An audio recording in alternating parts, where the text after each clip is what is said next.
Em nome de Jesus Cristo, aquele que nos garante a vitória. Amém. No dia 6 de junho de 1944, em plena Segunda Guerra Mundial, mais de 150 mil soldados das forças aliadas desembarcaram nas praias da Normandia, no norte da França. Essa ação militar ficou conhecida como o Dia D, o início do fim da Segunda Guerra Mundial. A guerra não terminou naquele dia. Muitas batalhas foram travadas ao longo de quase um ano. E esse último ano da guerra foi o mais sangrento de todos. Morreram mais pessoas neste período do que em todos os anos anteriores durante a guerra. As forças inimigas sabiam que restava pouco tempo, por isso lutaram desesperadamente. Mas desde aquele dia do desembarque das tropas da Normandia, não restavam dúvidas de que o inimigo seria derrotado. A vitória era certa, era só uma questão de tempo. E finalmente, no dia 8 de maio de 1945, após o suicídio de Hitler, a Alemanha assinou sua rendição incondicional. E esse dia é conhecido como o dia V, o dia da vitória final, o fim da Segunda Guerra Mundial. Dia D, desembarque das tropas na Normandia. E dia V, a rendição da Alemanha. Mas, pastor, o que isso tem a ver com o texto de hoje? Guardem esse detalhe do dia D e do dia V, porque no final vocês vão entender. Nós estamos, então, nos aproximando do final de mais um ano da igreja. Hoje é o penúltimo domingo do ano eclesiástico. Como disse no início do culto, no dia 29 e 30, último final de semana desse mês, já inicia o advento. E nesse período do fim do ano da igreja, os textos eles costumam ser escatológicos. O que afinal é escatologia? Escatologia vem do grego eschaton, que significa o estudo das últimas coisas ou o estudo dos tempos do fim. São textos que falam da volta de Cristo, do juízo final e do fim deste mundo como nós o conhecemos. Os textos escatológicos, eles geralmente são difíceis, complicados, enigmáticos. Alguns deles usam linguagem figurativa, uma linguagem simbólica, não literal. Por exemplo, o livro de Apocalipse, todo ele usa uma linguagem não literal, uma linguagem simbólica, figurativa. O próprio Jesus, ele fez alguns discursos escatológicos antes de sua morte e ressurreição, conforme registrado nos evangelhos. E o texto de Lucas, capítulo 21, que foi lido hoje, que é base para essa mensagem, é um exemplo disso.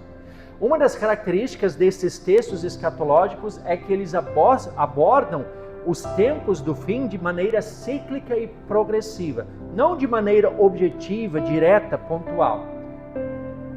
Explicando melhor, aquilo que é descrito lá no texto pode não necessariamente se referir ao fim definitivo de todas as coisas, mas a vários eventos que vão acontecendo ao longo da história e vão se intensificando na medida em que o fim se aproxima. No texto de hoje, texto de Lucas, capítulo 21, nós encontramos também esse caráter cíclico, como nós veremos logo mais. Por serem textos complexos, esses textos escatológicos, muitas vezes, eles podem ter diferentes interpretações. E muitas vezes, interpretações distorcidas e até mesmo assustadoras, para não dizer aterrorizantes. Infelizmente, isso acontece. E quando isso acontece, algo está errado. Ou o ensino sobre esses textos está errado, infelizmente isso acontece. Às vezes o ensino é errado, tem igrejas que infelizmente usam esses textos para amedrontar as pessoas, ou então a própria pessoa talvez esteja depositando a sua confiança em outra coisa além de Cristo. Então esses são dois pontos que podem levar as pessoas a sentirem medo por causa desses textos.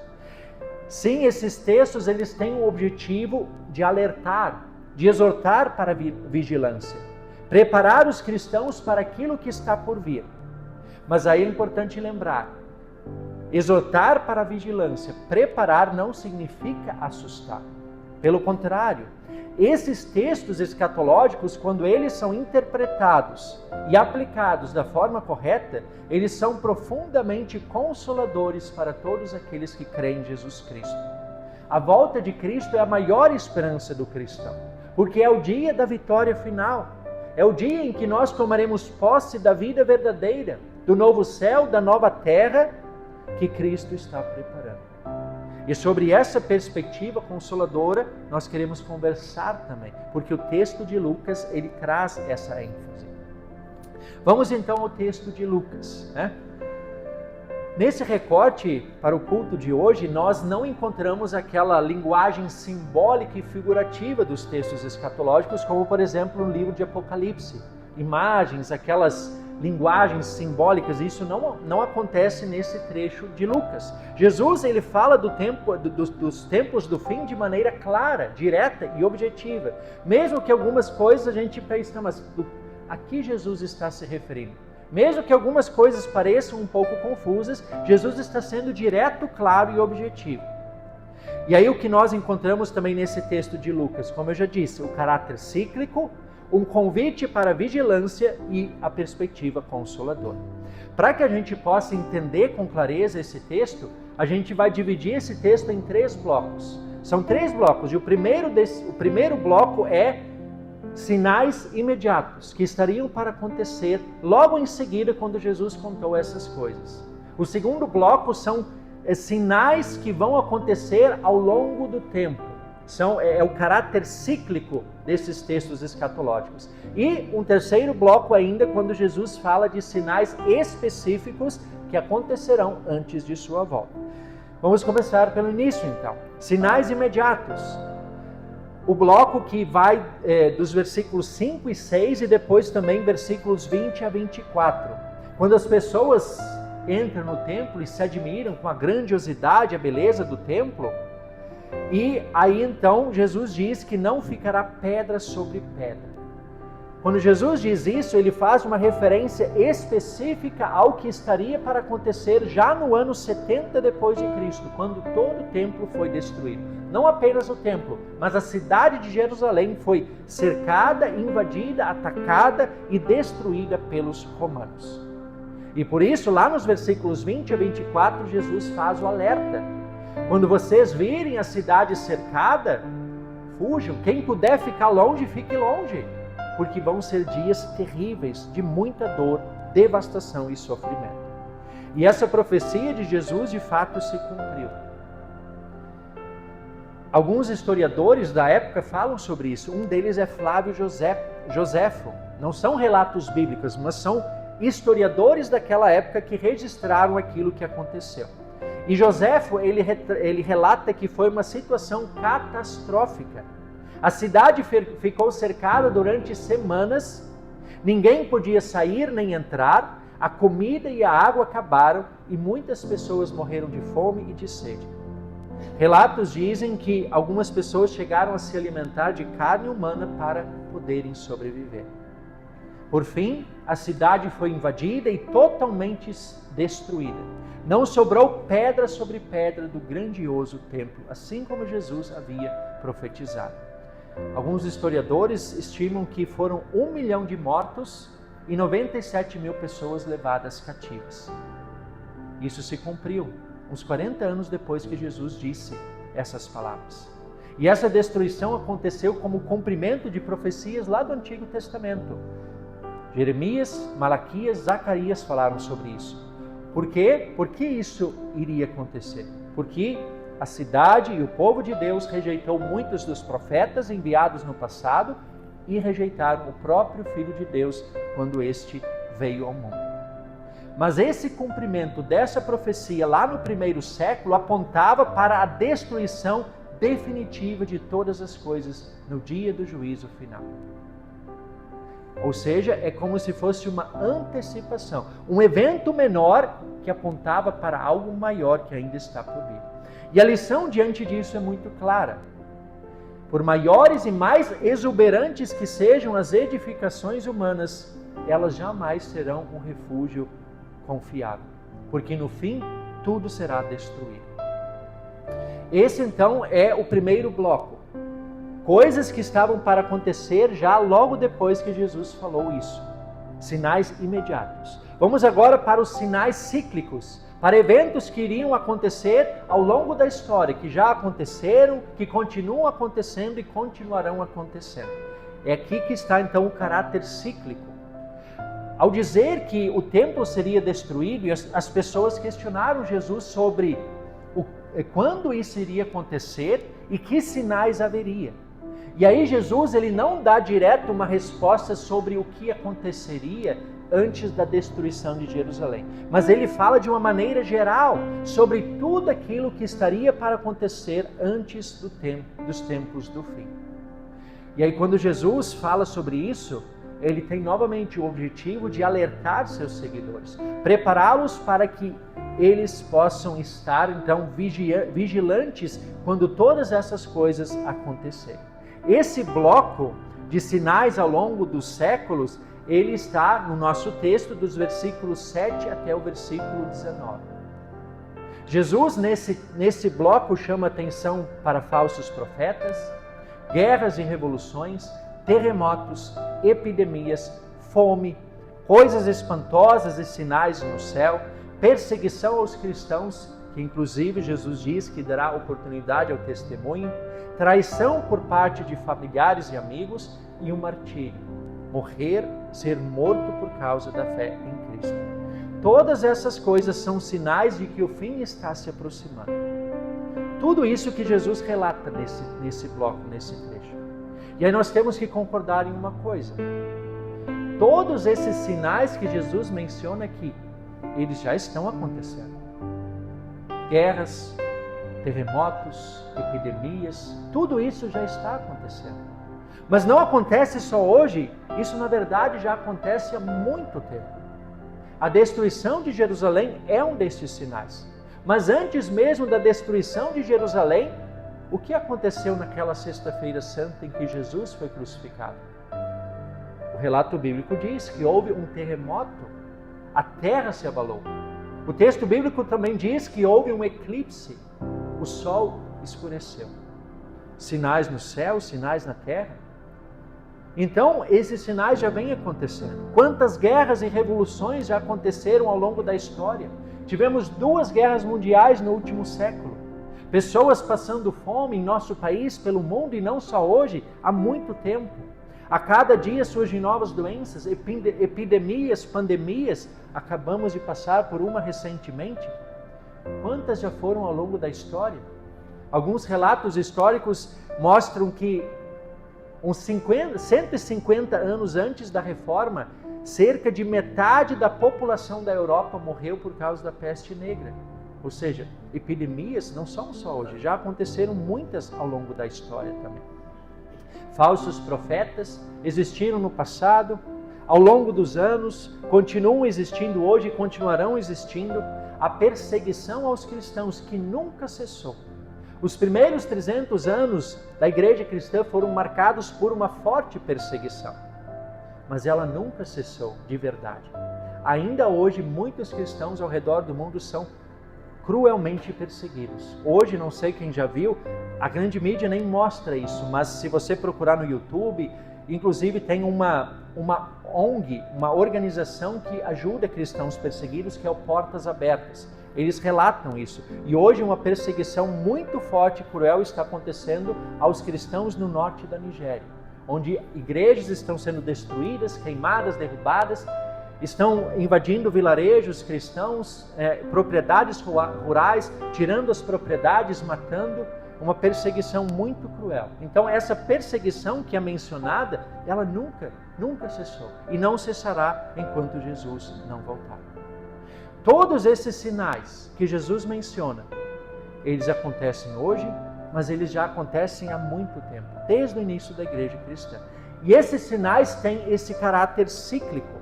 Parece que há momentos de mais intensidade e de repente há momentos também de mais calmaria. E eles assim vão se repetindo como se fossem ciclos, e na medida em que o fim se aproxima, eles vão se intensificando. o relato paralelo desse texto de Lucas, lá em Mateus, no Evangelho de Mateus, lá Mateus, o evangelista Mateus, relata também aquilo que Jesus diz sobre as dores de parto. Jesus, quando fala dos sinais em Mateus, ele fala das dores de parto, que esses sinais dos tempos do fim são como uma mulher que está para dar à luz. Quem é mãe, né, quem já deu à luz uma criança, sabe como que é. O homem não vai saber, né? Mas a mulher sabe, são contrações que vêm e vão. E na medida em que o parto se aproxima, esse intervalo entre as contrações vai diminuindo e a dor vai se intensificando. E é exatamente assim que são os sinais dos tempos do fim. Eles vão acontecendo, vêm e vão, e na medida em que o fim vai se aproximando, esses sinais vão se intensificando. O intervalo entre esses sinais vai diminuindo. E assim como uma mulher, quando começa a ter as contrações, isso indica algo. Alguém está por vir, uma criança está para nascer. Assim também, quando a gente vê esses sinais se intensificando, isso também nos traz uma mensagem. Alguém está por vir. Não é uma criança. A criança já veio no Natal, mas Cristo voltará em poder e glória. Esses então são os sinais que acontecerão ao longo dos tempos até que Cristo volte. E aí o último bloco dentro do nosso texto é dos versículos 25 a 28, onde Jesus relata sinais específicos que acontecerão antes de sua volta. Jesus fala em eventos cósmicos e terrenos, sinais que serão visíveis no céu, na terra e no mar. Sinais que deixarão muitas pessoas perplexas a ponto de desmaiarem de terror. E em seguida, todos verão o Filho do Homem, Jesus Cristo, Salvador e Juiz da humanidade, vindo numa nuvem em poder e grande glória. Todos de fato o verão. Todos cairão de joelhos diante do Filho de Deus. Todos o reconhecerão, mesmo aqueles que não creram nele. E aí, para aqueles que não creram nele, para estes sim, será um dia terrível, um dia de terror, um dia de grande tristeza e muita aflição. Porque estes serão condenados eternamente. E próprio Jesus fala sobre isso lá em João no capítulo 3, quando ele diz: os que não creram já estão condenados, porque não creram no nome do unigênito Filho de Deus. Esse será o desfecho triste e terrível daqueles que rejeitaram a Cristo. Mas para os cristãos, para todos aqueles que creem em Jesus, para você, cada um de vocês que crê em Jesus como Salvador, será o dia mais feliz e glorioso da vida de vocês. Porque todo aquele que crê no Filho de Deus não será condenado. Isso são palavras do próprio Jesus. Não existe condenação para aqueles que estão unidos a Cristo, diz o apóstolo Paulo. E é justamente por isso que Jesus conclui esse texto dos sinais, no versículo 28, com as seguintes palavras: ora, quando essas coisas começarem a acontecer, levantem-se e fiquem de cabeça erguida, porque a salvação de vocês se aproxima. Ou seja, Jesus ele deixa claro, não é para assustar vocês, mas é para trazer consolo. Mesmo que esses sinais possam nos fazer sofrer, mas o objetivo último é trazer consolo e nos preparar para a eternidade. Essa é a explicação desse texto de Lucas, capítulo 21, versículos 5 a 28. Sinais imediatos, sinais ao longo dos tempos e sinais específicos antes da volta de Cristo. E aí agora eu pergunto para vocês, qual é o sentimento de vocês quando ouvem textos escatológicos? Textos como esse, que falam da volta de Cristo, do juízo final, do fim deste mundo. Esses textos deixam vocês assustados, apreensivos, com medo? Ou de fato esses textos trazem consolo para a vida de vocês? Eu já falei bastante, esses textos têm o objetivo de trazer consolo para nós cristãos. Não há por que se assustar nem se aterrorizar.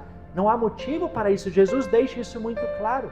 E quando isso acontece, como também eu já disse, ou o ensino está errado, e infelizmente existem sim aqueles que aterrorizam as pessoas com esses textos, ou a pessoa está depositando a sua confiança no lugar errado.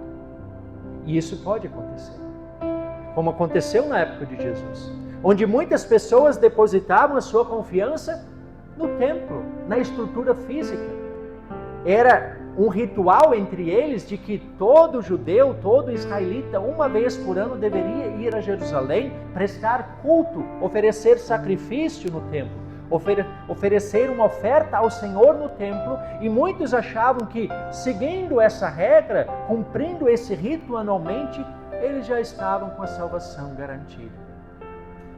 Mas Jesus deixa muito claro, não ficará pedra sobre pedra.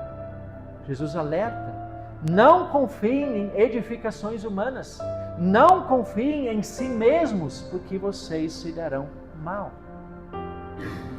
Que a salvação não depende de nós, isso nós estamos cientes. Eu falo sobre isso continuamente. Cristo fez tudo para a nossa salvação. Não depende de nós, Ele fez tudo e basta crer na sua obra. Mas será que a nossa prática confirma isso?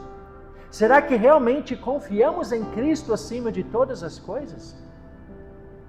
E aquelas coisas que nós mesmos edificamos, nossas conquistas, nossos bens, nossa capacidade, será que muitas vezes essas coisas não são mais prioridade do que Cristo em nossa vida? Talvez vocês pensem, não, mas de jeito nenhum, Cristo é tudo para mim, Cristo está em primeiro lugar. De fato, tomara que seja, que assim seja e assim deve ser. Mas vamos de novo pensar nos textos escatológicos, nesses textos que falam do fim. Eles te trazem consolo? Se esses textos te trazem consolo, muito bem. Isso é um sinal de que a sua confiança está no lugar certo, está em Cristo. Por isso não há o que temer. A sua vitória é certa, porque você busca refúgio no lugar certo, em Cristo. Agora, se esses textos te deixam com medo, assustado, apreensivo, isso é um sinal de alerta.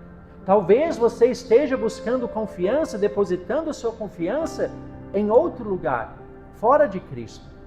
E aí vale o alerta de Jesus: tudo aquilo que o ser humano edifica será destruído.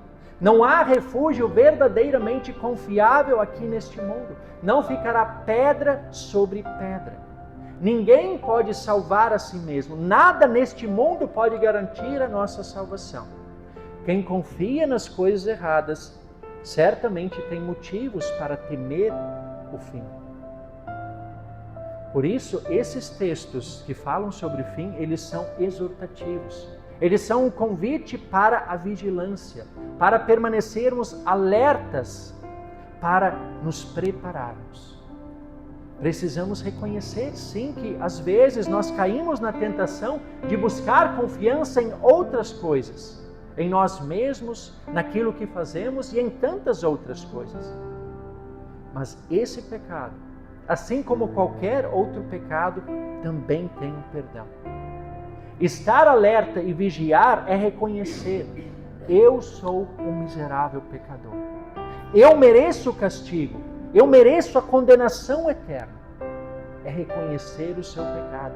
Estar alerta e vigiar é, acima de tudo, confiar no Deus que me amou a tal ponto que fez com que o seu Filho sofresse lá na cruz o juízo que eu merecia. O inocente morreu para que eu, um pecador culpado, pudesse ser inocentado. Isso é estar preparado. Isso é permanecer alerta e vigilante. Por isso, quando Jesus é o centro da nossa confiança, não há o que temer, porque a vitória é certa.